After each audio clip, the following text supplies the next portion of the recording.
There is a possibility when an ICE agent crosses the line and commits a criminal act, like the ICE agent who shot and killed Renee Good. I personally believe, I've said, based on at least the video I've seen, that that is not a justified killing. I believe that's murder, and I believe that officer will be indicted by a state grand jury in Minnesota at some point.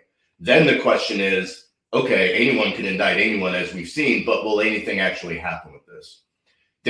We've seen Stephen Miller and J.D. Vance say, oh, well, they're entitled to immunity. Sometimes they are. A lot of times. This idea, the supremacy clause, right? If a federal official is charged with a crime in the capacity of their job, that's protection, the supremacy clause. We heard that come up recently. Yes, it's nuanced though. So under the supremacy clause, a state can prosecute a federal agent. First thing that the supremacy clause is going to require is, if that happens, the federal agent is entitled to remove that prosecution to federal court. So let's just play this out.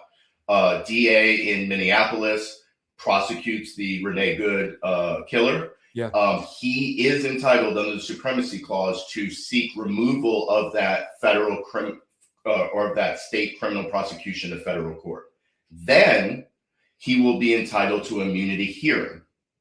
And in that immunity hearing, where'd he go? It shows, there I am. In that immunity hearing, if he shows that his actions were reasonable, he will be entitled to immunity. But that's the key, Nick.